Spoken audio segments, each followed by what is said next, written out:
2020 presidential candidate and Senator Elizabeth Warren has vowed to tackle corruption in Washington. She held a massive rally at Washington Square Park right here in New York City last night. Thousands cheered on the Massachusetts Democrat as she made her pitch. And Warren made a direct appeal to women voters across the country while also touting her plan to fight corporations and the extremely wealthy. Our democracy is paralyzed. And why? Because giant corporations have bought off our government.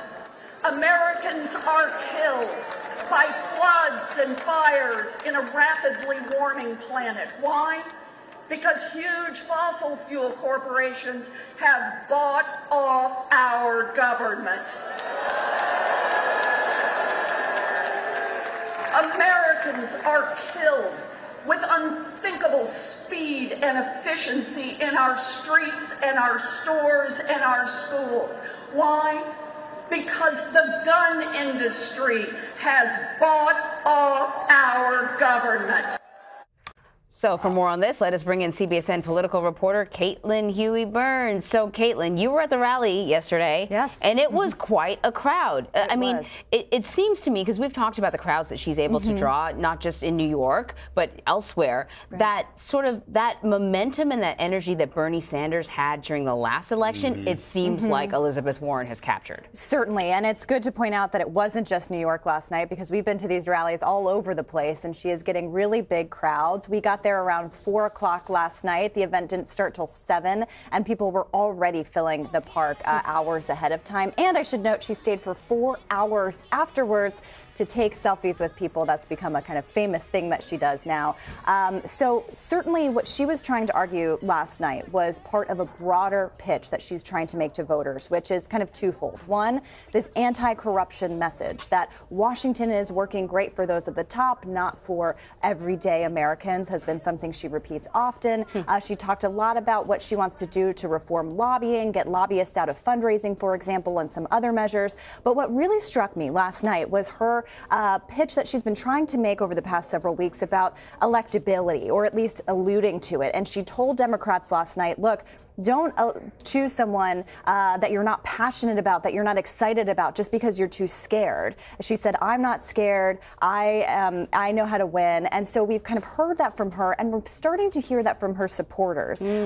Earlier in this cycle, we heard even from those who loved her say that, I'm not sure if she can defeat Donald Trump. Now we're seeing in our CBS News polling that more of those who are supporting her think that she is able to defeat Donald Trump. So that's something that the campaign is trying to push forward. So she's surging. It doesn't appear to me, you've been tracking these candidates for some time now, but it doesn't appear to me that anybody is able to draw the number of crowds that she's drawing currently right now. Not even the poll leader, Joe Biden. Right. That's right. Very different campaign. But here's something that I think is perhaps proving or will prove challenging for Elizabeth Warren.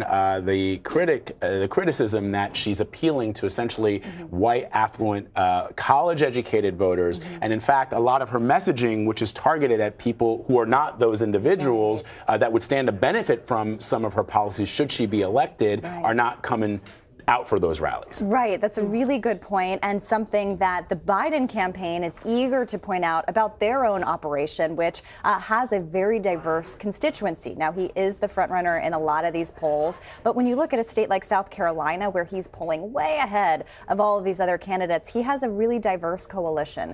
And so every time, you bring to the Biden campaign, anecdotes of Elizabeth Warren getting these big crowds, kind of the momentum behind her, they say you can't win the nomination without a diverse coalition. So I will say, though, I saw her speak in Houston several months ago to a Women of Color conference, and a lot of the women that I spoke to there said that they really liked all of the plans that she had because they believed it kind of backed up what she was saying. So and even in South Carolina, voters that I talked to named Joe Biden as their top choice and were very excited about him, but also brought up Elizabeth Warren as their second choice. And we're starting to see that in our CBS News Battleground Tracker poll as well. So this is certainly something that the campaign needs to focus on, broadening out its coalition, especially as it's competing against Bernie Sanders in kind of a similar lane, and in places where those votes really matter. Not only the diversity, but the kind of working class voters that Democrats want to win back.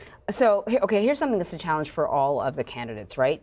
Do you focus on your policies, your big plans, whether it's healthcare or immigration, or do you react to the news cycle?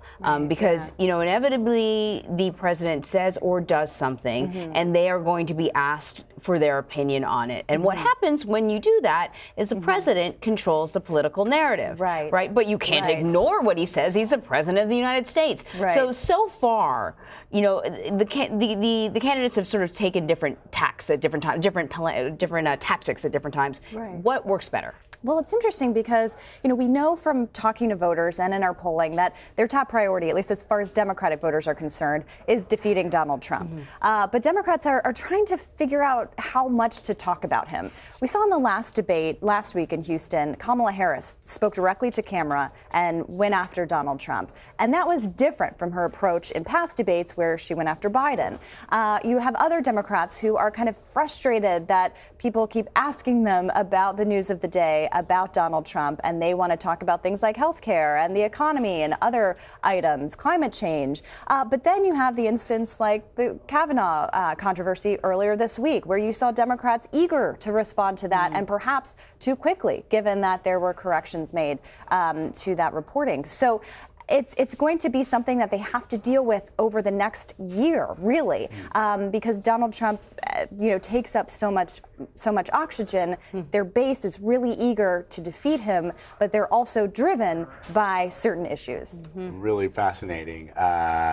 Really, yeah. I mean, this is really coming down. It's shaping up to be very, very interesting because you got all these little dynamics at play, and it's not this like big, broad question. Oh, the Democrats are tilting too left, or the messaging isn't strong enough to win over African American voters. There's a lot of nuance here, and so thank you for sharing that. We have a long way to go. That's the thing about it.